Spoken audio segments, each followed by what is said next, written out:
दोस्तों जो से रिपोर्ट सामने आ रही है ना, सनराइजर्स हैदराबाद के लिए शॉकिंग एक रिपोर्ट सामने आ रही है। क्योंकि देखो सभी अभी फ्रेंचाइजी लगे पड़े हैं कि किसको रिटेन करना चाहिए, किसको रिलीज करना चाहिए। क्योंकि रिटेन के लिए 75 करोड़ आपको सभी खिलाड़ियों को रिटेन करना है तो 75 करोड़ खर्च करने पड़ेंगे। तो एक ऐसा भी रूल सामने आया है कि चाहे 75 करोड़ आप 5 खिलाड़ियों में बांट दो या 3 खिलाड़ियों में बांट दो, आपके पास इतने हैं, आपकी मर्जी है कि आपको मतलब किस खिलाड़ी को कितना देना है।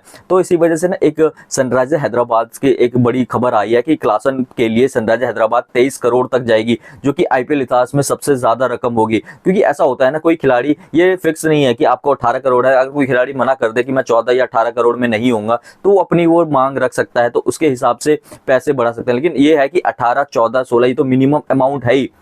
18, 14 और 11 ये तो मिनिमम अमाउंट है ही, लेकिन आपको ना ज्यादा अमाउंट दे सकते हैं, कम नहीं दे सकते इससे। तो ये चीजें, ये रूल है थोड़ा बहुत कंफ्यूजिंग रूल है, लेकिन ऐसा ही रूल है। तो इस रूल के मद्देनजर रखते हुए ये जो रिपोर्ट आई है ना कि सनराइजर्स हैदराबाद 23 करोड़ खर्च कर सकती है हेनरिक क्लासन के ऊपर, और वहीं 18 करोड़ पैट कमिंस को देगी और 14 करोड़ अभिषेक शर्मा के पीछे जाएगी। यानी कुल मिला के 45 करोड़ खर्च करेगी सिर्फ 3 खिलाड़ियों के लिए, और उसके बाद 20 करोड़ बचेंगे जो कि ऑक्शन में वो पर्स में ऐड हो जाएंगे। वरना जितना आप पैसा खर्च करोगे आपको 120 करोड़ रुपए मिलेंगे, उससे माइनस होता रहेगा। तो हैदराबाद की जो मैनेजमेंट है ना, उन्होंने ये डिसीजन लिया है। लेकिन मेरा मानना है कि आप किसी को 23 करोड़ दे रहे हो, इससे अच्छा आप ट्रेविस हेड है आपके पास, भुवनेश्वर कुमार, टी नटराजन, आप किसी पे भी पैसा लगा सकते हो। लेकिन वही चीज है ना, मैंने आपको पहले ही कहा था, अगर किसी खिलाड़ी को आप 11 करोड़ में लेना चाह रहे हो, लेकिन वो मना कर दे, क्या मैं ऑक्शन में जाऊंगा, अभी उसको पता है कि मेरी वैल्यू क्या है, मेरी ऑक्शन में क्या वैल्यू होगी। ऐसे ही हेनरिक क्लासन के ऊपर है, हेनरिक क्लासन को भी पता है, सभी को पता है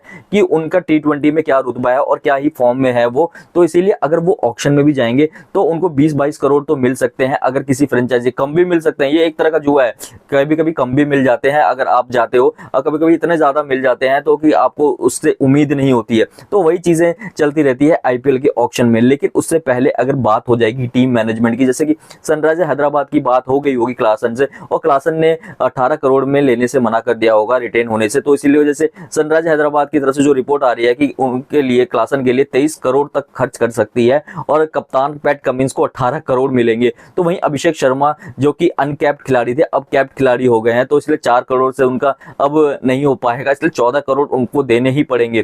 तो इसका मतलब सनराइजर्स हैदराबाद ट्रेविस हेड को अब जाने देगी। ट्रेविस हेड शायद इस बार मेगा ऑक्शन में जाएंगे, क्या आरटीएम कार्ड के थ्रू लेगी, बहुत चीजें हैं। हर टीमें ना कुछ प्लानिंग कर रही है कि क्या करना है क्या नहीं करना। बहुत सोच विचार किया जा रहा है किसको रिटेन किया जाएगा, किसको वहां पे ऑक्शन के दौरान आरटीएम के द्वारा लिया जाएगा। तो वही चीजें, किसको कितने पैसे देने हैं, किसको रिलीज करना है, बहुत चीजें हर फ्रेंचाइजी अपने दिमाग लगा रही है। लेकिन हेनरिक क्लासन का जो बड़ी अपडेट आई है यार, 23 करोड़ रुपए आईपीएल के इतिहास में सबसे ज्यादा रकम लेने वाले विदेशी या फिर इंडियन प्लेयर में से सबसे ज्यादा उनका ही नाम आ जाएगा। 23 करोड़ बहुत ही ज्यादा होता है, लेकिन देखते हैं क्या होता है, ये इस बात में क्या सच्चाई है, ये तो फुल जब ऑफिशियली तौर पे जब लिस्ट आएगी तभी पता चल पाएगा। दोस्तों आपकी क्या राय है, कमेंट करके जरूर बताएं। वीडियो अच्छी लगी वीडियो को लाइक, चैनल को सब्सक्राइब जरूर कर दें।